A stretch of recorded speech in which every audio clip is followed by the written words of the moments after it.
What's up? It's good to see you guys. Welcome to episode 8 of the Working DJ podcast. I am DJ SMS. Today, I'm very excited. I got my homeboys, DJ Gabe C in the building. DJ Audiorokk is in the building. It's man, what's up? I ain't seen you guys in a minute. For real. Yeah, man. I know this was kind of put together last minute, but I've been talking to Gabe C about last week about trying to link up with him. I call him the leader of the new school. It is what it is. Everybody knows that. Oh my God! By the way, congratulations on the new jumper. On the new jumper. Thank you. We're gonna get into all that. It. That's why I got you guys on today's episode. Basically, I know Audiorokk, you're going to Dallas this weekend. Yeah. So I just want to talk about everything going on right now. We've all been in this pandemic for now 8 months, I believe it is, and you guys are affected just like I was affected by it. So let's talk about what's going on, what you've been up to, new things, new opportunities, everything. Let's start off with you, my guy, Gabe C. First and foremost, if you guys don't know who Gabe C is, every new school artist, I'm going to just throw some names out. And if you guys have heard of them, Gabe C has probably introduced you to them on the West Coast. Yes or no? Yeah. So let's start with One Take J. Okay. Okay. Yeah. Shoreline Mafia. Yep. Okay. New West Coast. Young Stupid out of Long Beach. Stupid Young. Stupid Young. Always get it back. He's cool. You're taking roles, so you got to do the last name first. Yeah. DMV roll call. DMV roll call. Who else? Shit. Who else? Gabe C, talk your shit. Let's let them know. There's a lot of them. There's Blast, Bino, Rideau. Blast, AZ Chike, Wally the Sensei. I feel like a little bit of Vinny West. A little bit of Vinny West for sure. Yeah. Did you have a part in introducing Blueface to the radio station? Yes. Brought his records raw, had to do the edits myself, had to bring it to Just Incredible, and played on a New at Night. I feel like that's where we broke the records first, and then when it got a little buzz, it was either we took them to the high school halftime games, the Power 106 All-Star games, or we took them to New at Night, and that's when the buzz started, and eventually brought those artists to mixer meetings or just in rotation. So it was a big moment to be able to do that. And what kind of groundwork are you putting in to get these artists to even make contact? Because you make moves on your own without the radio station to make these relationships work and to introduce people. What kind of groundwork are you putting in? Are you doing studio visits? Are you just popping up or hitting them in the DMs? What goes into getting these new artists on mainstream radio? It was I did all of the above, everything you mentioned. I think because I've been DJing with the Street Team for 7 years, and then the first year on Street Team, Teddy introduced me to Just Incredible, and then Just Incredible loved my ear, and so he had me DJ for the Shade 45 show with him and the LA Leakers every Sunday, and it wasn't until my third, fourth year DJing every week that I understood that there was that LA needs to be showed more love. But it was just there was just a crazy new underground LA scene that I didn't know how to approach. So maybe 3-4 years ago, I just started going to all these artists' shows. I just popped up every time they would have appearance, whether it's pop-ups or whatever. And I'll just show up and be like, yo, I'm fucking with your music. I work at Power, I work with LA Leakers, but it's we're just waiting for that perfect record that I could champion and bring to the station. And all the artists were really patient with it, and they're like, oh yeah, fuck with you. Let's lock in. I need you to pull up to everything that I'm at. So that's how I created those organic relationships. That's dope. That's dope. What artists? I don't want to put you on blast like that. So let's do this. Out of all the artists that you've brought to the station, what was your most memorable moment that was damn, I did this and I put this together?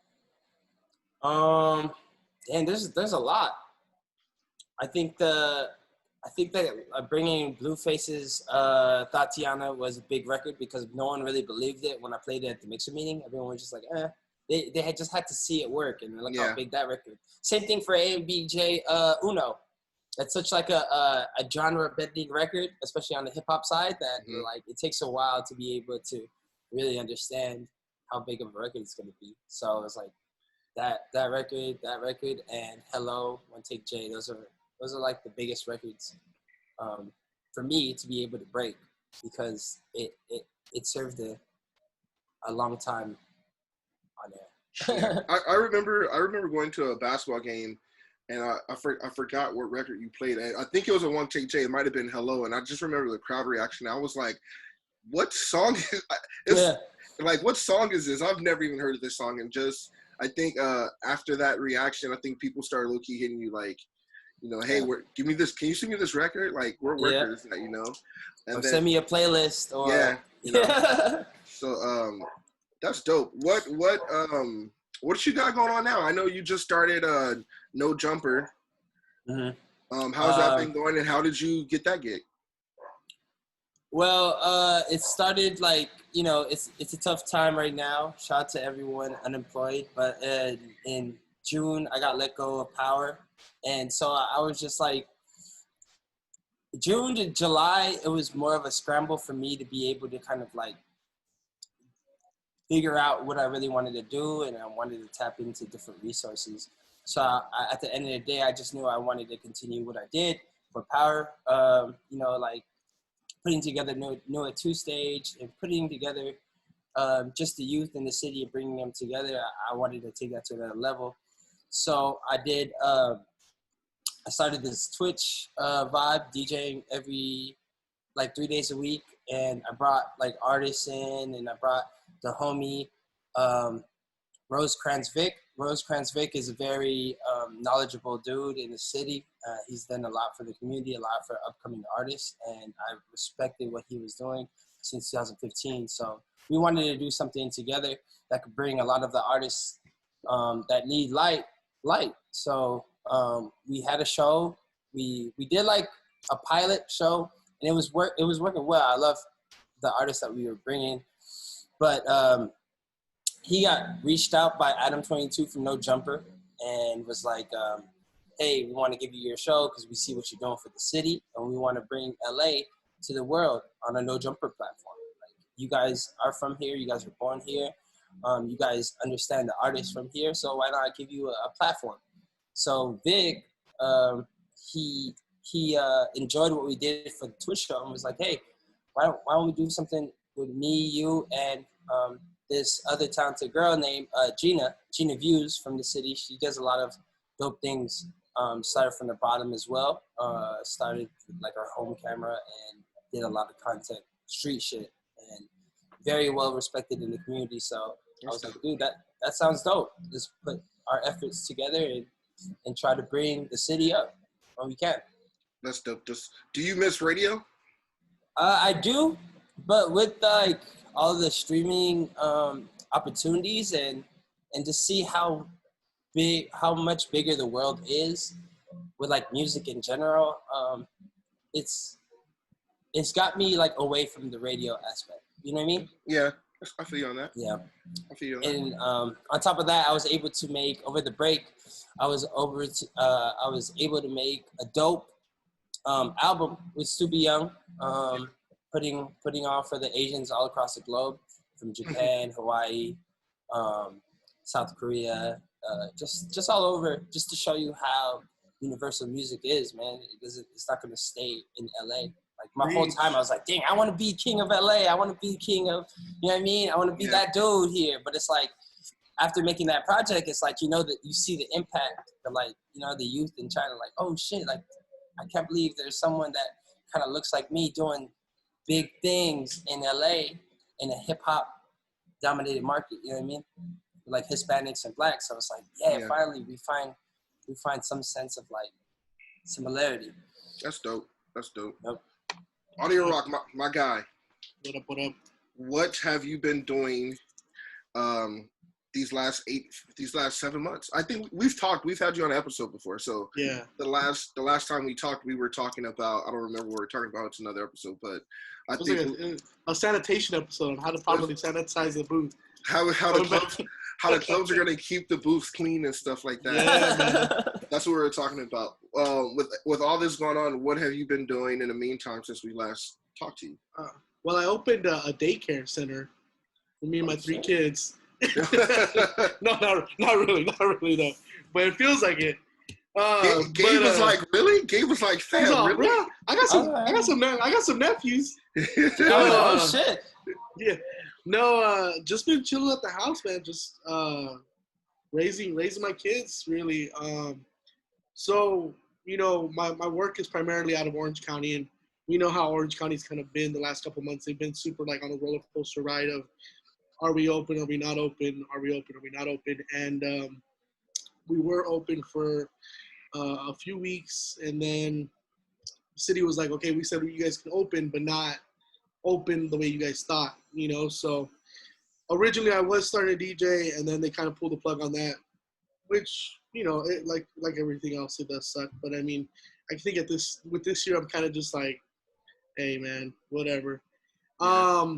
But I've actually been working a lot more with like DJ City, getting my stuff on there, which is cool. Like, that was a goal of mine this year, was to really start focusing on my edits, you know, because I had really taken a step back on doing them last year, just because I was just kind of like, I'm constantly working on these edits, and I'm putting them out for free, and it's cool to see people play them, but it would also be nice to like get monetized for your work, you know? Yeah.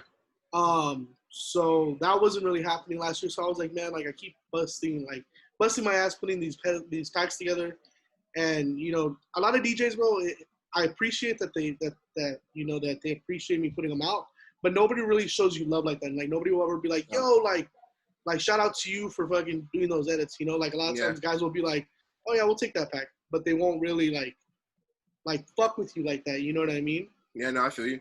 And so I kind of like, I started getting a little salty about it, but then I linked up with DJ Smirk from DJ City, and then he kind of like was like, yo man, you can't really have that mindset, because at the end of the day, like, you know, you just have to, if you love it, you just got to do it, right? So he kind of like reset me, and then getting my stuff on DJ City obviously like was a huge deal. So been working with that. And then I've been waiting for everything to go back to normal. And then a couple weeks ago, I got hit up for my first gig, like actual first like promoted gig, which is this weekend. I'm flying out to Dallas, Texas to play. Big time. Big time. Yeah. It's open over there, huh? It's wide open. I mean, they're supposedly like, it's like capacity, you know, but from what I've seen, it doesn't look like it. I've been looking at videos online, and it's pretty much like fucking like normal over there. Like, people are out. Some people have masks, some people don't, and it's basically your average club night, ratchet hours. Girls are out, from what I've seen, from Texas and at least Florida. So if you're flying at those states, you can go out there and party hard. And I think Vegas just opened back up too, so you just have to figure it out. What kind of measures are you taking when things open back up? Are you guys going to go straight back to DJing clubs? Are you guys going to what are you guys going to do when things open? What's the first thing you guys are going to do when things open back up to normal 100%? Fucking go to Disneyland, bro. Really? Honestly, bro, I'm a big fan, bro, and like, especially because I got kids. We every year we've taken my eldest daughter to Disneyland for her birthday, and this year it passed. And obviously, we couldn't take her, so she started questioning. And she was like, "Hey, when are we going to Disneyland?" And I literally had to like break it down to her, the situation, you know. So it kind of made me feel bad, you know. Like, I was kind of like, dang, like, as a parent, to not be able to give your kids what you want, it's kind of tough. So, but yeah, no, on the aspect of work, bro, like, I got to get back to work. Like, yeah, you feel me? It's just, and that's just what it is, bro. Like, I mean, we were, at least for myself, being a resident at JP, like, we have Long Beach potentially opening up and still not being able to do the nightclub part of it, which is going to take like a huge economical hit on the actual business itself. And then Fullerton is doing okay with like the dine-in and everything right now, but I'm sure they're not doing anywhere as good as they were with the nightlife part.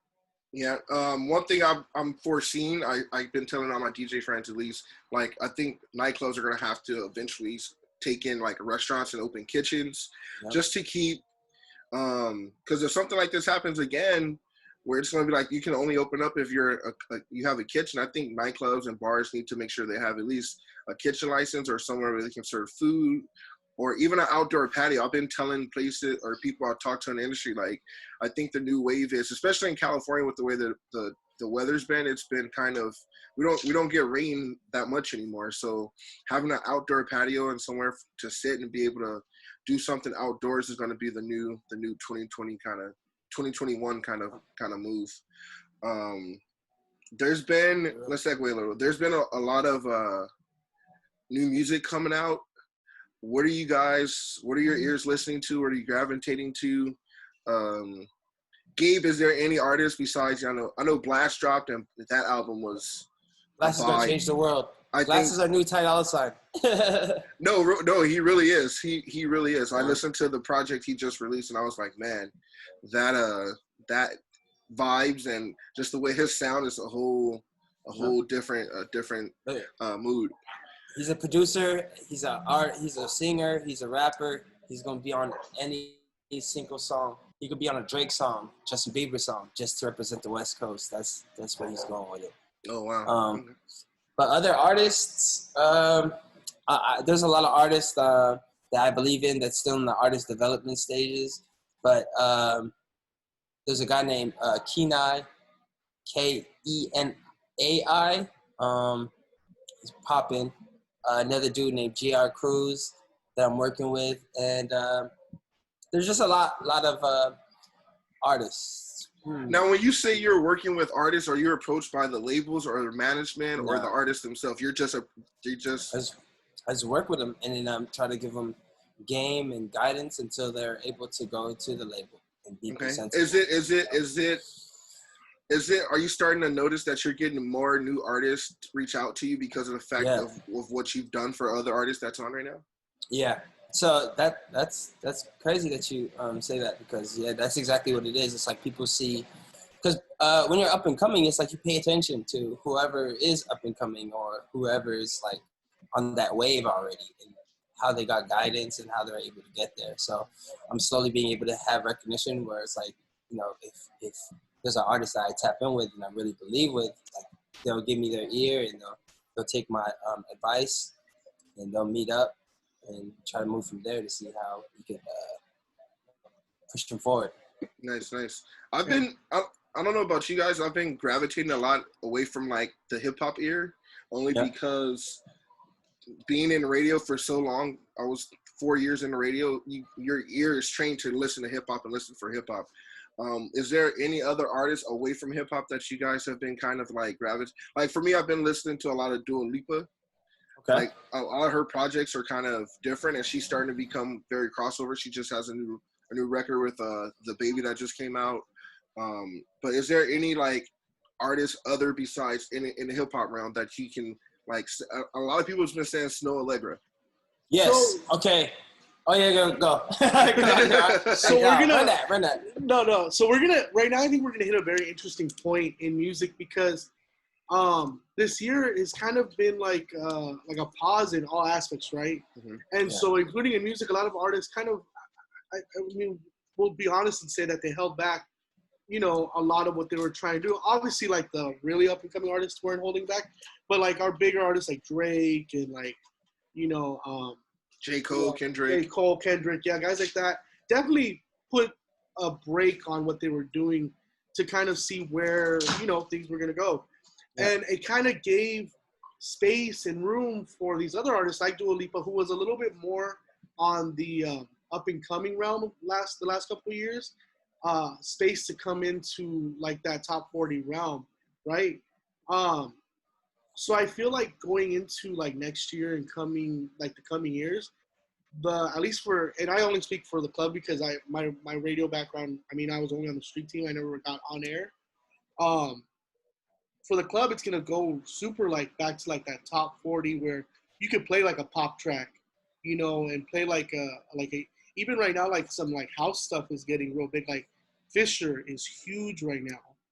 You know, I don't know if it's because it's kind of like the lounge setting, but the few times I've been able to spin over the last few weeks, a lot of like not, I don't want to call it EDM, but it's more like new disco sound is really popular right now. You know, that like 115 to 125 space is super, you know, just in right now. And I feel like partially is because of that whole lounge sound, you know, but also it's because we've been such in like a space of like 56 to like 75 over the last few years that now people are kind of, they're looking for a new sound, you know. But yeah, I think definitely like Dua Lipa, like who you said, Snow Allegra. Also like some of these new Latin artists that are coming out. Latin is still doing its thing, which I personally thought at this point would have already taken like a little bit of a downhill tread. But and I don't mean to cut you off. With Latin, I'm starting to see the trend of they're just basically sampling records that were very popular for either in the hip hop space or in the pop world, whatever, and they're just flipping it with a Latin twist. So I mean, I feel like there's a lot of growth still to come from Latin music, especially like except for this, Bad Bunny, Ozuna, Maluma, J Balvin, they're ahead of the game. I'm not even going to talk about them. They're ahead of the game. Like, hey, my favorite song was La Canción. I don't even know if that's how you say it. Yeah. I was singing that shit damn near all summer or at the end of summer, and then I just realized it's fucking a super heartbreaking record, but it's like it is, but it's a banger, you know. So you're just like, God damn, this shit just makes me want to love more. I spent a good like month listening to Ozuna's last album that came out. I mean, we're starting to get Scott Storch, Tyga, and Ozuna on a record. That's gonna be a banger. They're killing it. You know. Well, I think the thing is that like familiarity is kind of comforting right now, which is why I feel like Sweetie. That's why I feel like right now she's killing it because she did the Freakily flip, and that's comforting because we already are used to that. Yeah. And now she did the tap out with Blow the Whistle, and again, it's something that we're comfortable. We already know that. Yeah. So it works. So these Latin artists, I feel like they looked at that and they were like, "That's working." I mean, look at J Balvin with the SpongeBob flip. Like, that's what I was gonna say too. That song goes hard. We were all kids, you know. We were all kids. Fire. They did a good job on that record. Yeah, bro. We were all kids when SpongeBob came out. So now we hear it and we're like, at first it was kind of like, what? Like it's a joke, but then you really rock with it for a while. Yeah. And you're like, yo, this is actually not too bad. Yeah. Yeah, it's interesting to see, and I'm like you. I thought Latin was kind of gonna fall off a little bit because they had a lot of momentum going into the pandemic, and then with work just stopping, it's literally like, what can you do to follow up? And I think, like I said, Bad Bunny, Ozuna, J Balvin, Maluma, they're ahead of the game, you know. But then I also think when I talk music, this has also been the last few months, I've been seeing a lot of more ladies stepping up to the. Man, females are killing it. Man, Mulatto. I hope I'm saying her name right, but Mulatto and